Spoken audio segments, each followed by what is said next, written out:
Yo, what's going on? Hello and howdy. This is Zarokyix Deathpit, which is going to be changed to FluffyGoatDaddy, which is what I go by on everything else. So if you know me as FluffyGoatDaddy, or if you're seeing this sometime in the future, hi. I don't have a script for this, so we're gonna hope for the best. I have some footnotes. That's it. So we'll see. Yep. So, hello. This is sort of me trying to see what exactly I want to do with the channel. I'm definitely posting speed paints if you're up to par with that. I'm trying to post them more. I just kind of don't record nor have the time to edit, and then I also work on things so fast. And it's just a long process I don't really have the time to do. So, yeah. If you're active on my DeviantArt, then you'll probably see polls about what my next video should be, what I'd prefer to do. So follow me on DeviantArt if you want to keep up on par with all that and all that fun stuff. So yeet. Otherwise, hello and welcome to something I tried a little bit different. This time I redesigned my character Kuma. And this is gonna be a little bit fun. And I enjoyed myself. I think the end product was pretty good. I think I definitely liked shading with red. That was something if anyone watches anything else of mine or sees any other drawings of mine, I don't normally shade with warm colors. I usually use a dark purple to a saturated blue and those sort of things. Maybe a pinkish color. I'm not like a yellow, orange, red person. In no regards do I consider myself to be. And so this was a nice fun little twist. I think it came out pretty good. It was a slight redesign of my character Kuma. And why did he get a slight redesign? Because his story is getting revamped. And again, if you follow me on DeviantArt, you'll definitely be way more up to date with all this stuff. But I actually have several stories. The thing is, I don't write them. I'm getting to it. Definitely getting to it, but my motivation lacks in that sense. So maybe if you're coming from the future, it will already be done.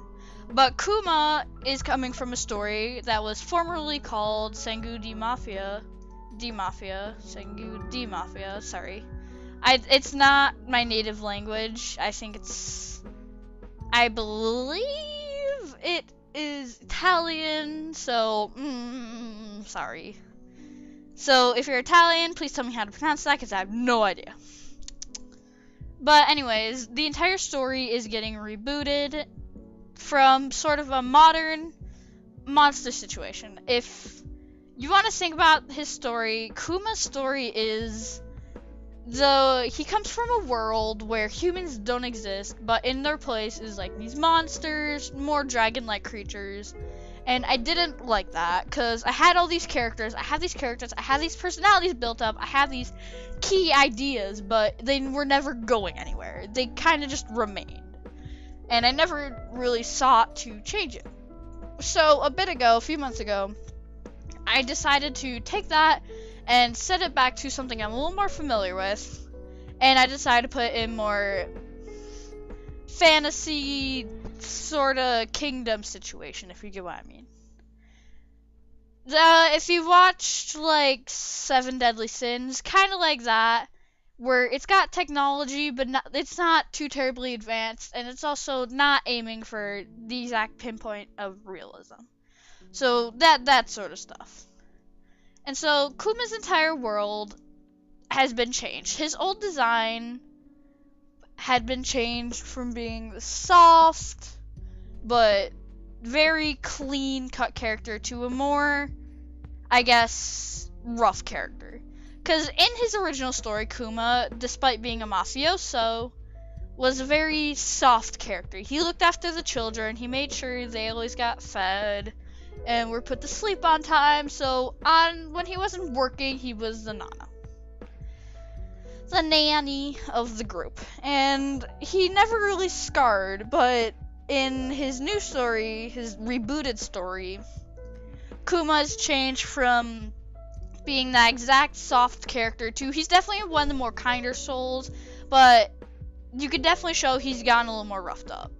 And this is partially because he's gone from being sort of originally he was an orphaned character, but he went from being an orphaned character in a modern world where he had like guardians and all that to being sort of a ruffian growing up. So he kind of had both childhood scars and then growing up. He's definitely a lot more tougher.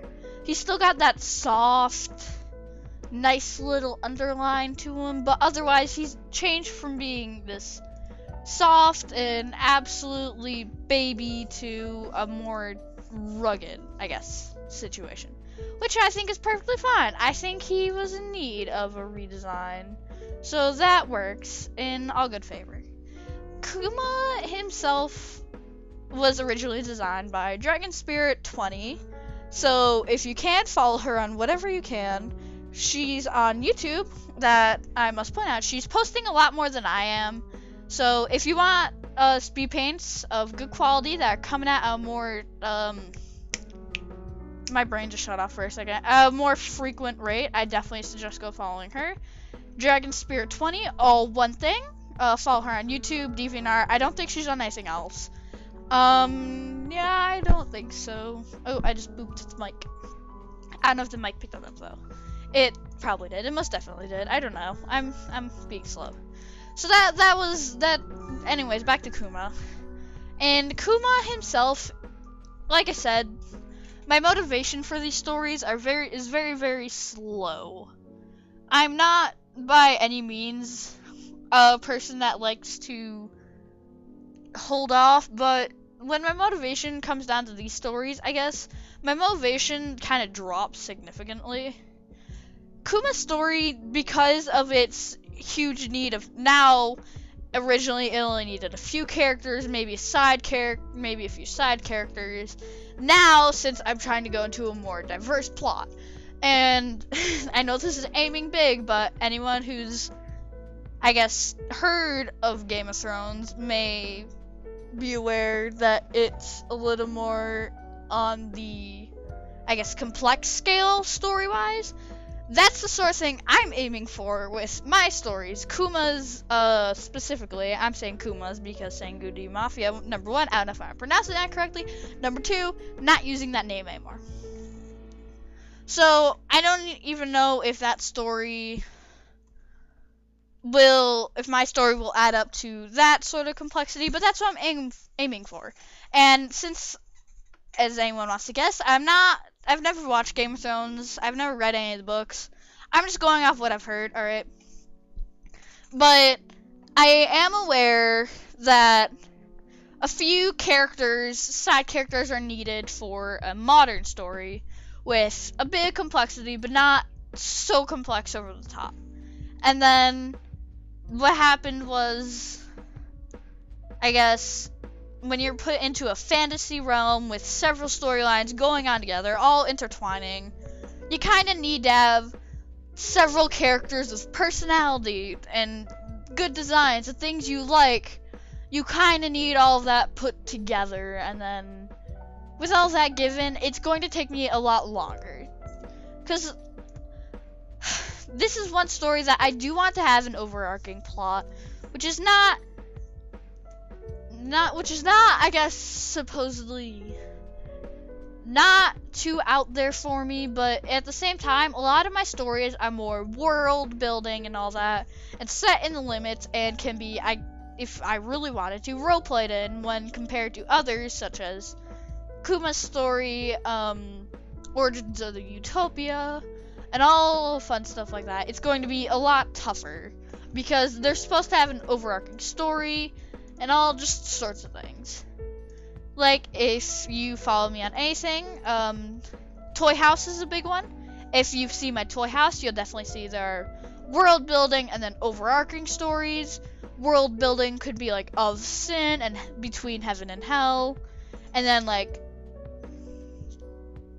those are world building, and then overarching stories with plot lines, character twists, and all that could be like, this one, Origins of Utopia. I have a few fan stories that I want to pump out from Wings of Fire, and just a bunch of stuff like that. That's definitely something a little more different. And I think that's good. So we're gonna see. And anyways, I hope you guys enjoyed me rambling for now. It was definitely something different, something new. And yeah, I hope you enjoyed yourselves and made use of my little rambles. Alright, see you next time. Bye!